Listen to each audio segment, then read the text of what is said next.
Hello crafty friends, welcome to this messy mixed media card video. So on my channel I mostly make clean and simple cards, but I do like to make the odd non-clean and simple card from time to time. You'll have to let me know if you enjoy watching this process, because if you do, I'll slot in a messy mixed media card video every once in a while. So for this card, I'm working on mixed media paper, and I cut a panel large enough to fit on a 5x7 card because I wanted to work with something slightly larger today.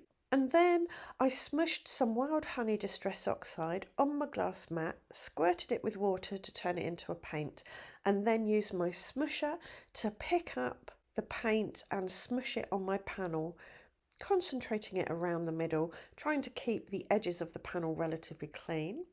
And while that was still wet, I smushed some seedless preserves, distress oxide, on my mat, squirted it with water again, and then smushed it on with my smusher. And because the two inks were wet, they mixed and mingled and created a third colour. If you want to know how to make a smusher, there is a video linked below in this video's description. As well as smushing on colour, I did use a small paintbrush to pick up some of the colour and spatter it on. And when I'd finished with that, I took a spare piece of mixed media paper and soaked up all that lovely spare ink so it didn't go to waste. Next, I did some more spattering. I wanted to introduce a bit of shimmer and shine, so I chose a dark gold metallic paint and spattered that on while the mess was still wet, which means some of the spatters are quite defined and some of them have diffused into the colour. Off camera, I dried my mess with my hairdryer, and then just to break up some of the larger, more solid areas, I spattered on a little bit more seedless preserves. And because the paper was dry, they didn't mix and mingle, they stayed as nice defined spots. Right, on to the next stage, which was stenciling. As a stencil, I used some punchinella, which is basically the bits left over when sequins are made. You get these lovely lines of circles. So I didn't want to bring in any more colours, so I stuck with the ones I'd already used. And using a finger dauber, I stenciled on some wild honey in about 3 places to start to create a bit of a visual triangle. After rummaging through my stencil folder for a bit, I found this little flower stencil, and I used seedless preserves and a finger dauber again to stencil over some dark flowers, overlapping the punchinella wild honey stenciling. Again, I didn't want to waste any ink, so I spritzed my flower stencil with water and then pressed it down onto the bit of mixed media paper that I'd used to pick up the spare ink earlier in the process. I did that a couple of times and I got some nice flowery, watery impressions. At this point, I felt the messy mixed media part of the background was done, so I had a look through my dies and picked a few that I felt would work on top of this background. I've got a hexagon net die and I cut that from the same mixed media paper just to make sure all the whites toned in nicely on this. I did put a bit of baking parchment between the card and the die because this is a very intricate die and it can be quite difficult to get the net out of the die, but if you put a bit of baking parchment between the die and the card, it separates them a little bit and helps the die cut to easily fall out of the die once cut.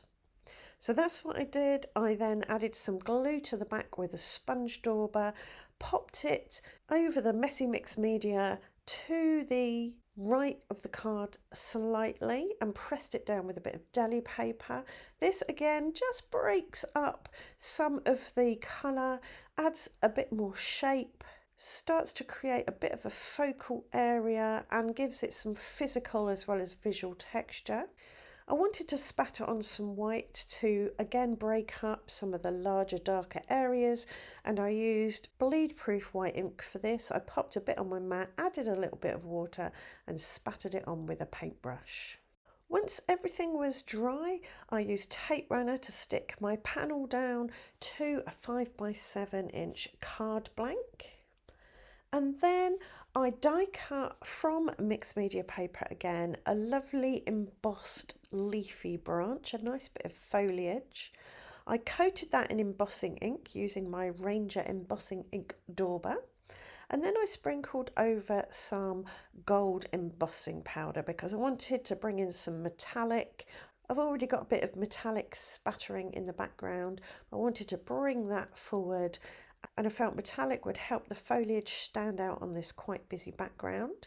I didn't emboss it solidly though. There are bits of white showing through.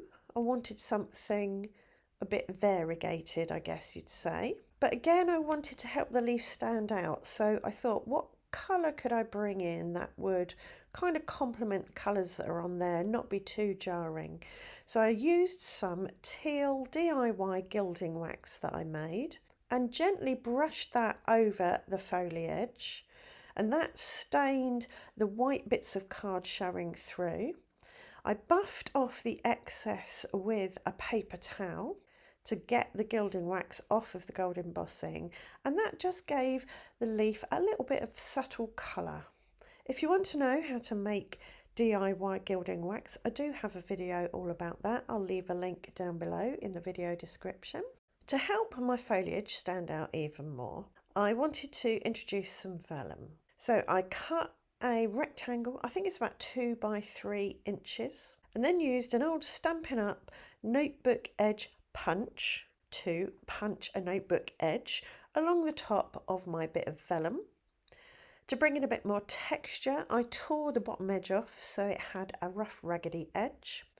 And I also cut a stitched double fishtail banner to go under my foliage.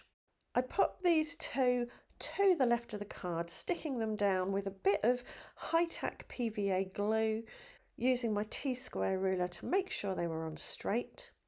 I then used my silicone glue dotter to add PVA to the back of the foliage, and then laid this to the left of the card.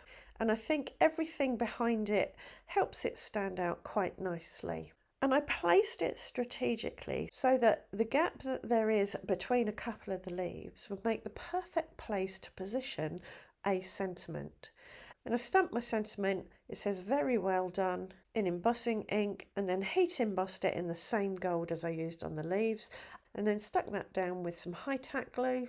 And to finish off, I added some small wobbly circles, sprinkled those around. Now these were from a previous project, but I made them by die cutting from a piece of cardstock that I'd heat embossed with the same gold embossing powder that I've used on this card already. So they worked perfectly. I didn't need to make any more. All I did was use my little stylus to put a few dots of glue on my card, and then use the sticky end of my stylus to pick up the little wobbly circles and place them on the glue dots. And that was this card finished. As I say, do let me know if you'd like to see more of these messy mixed media cards on my channel.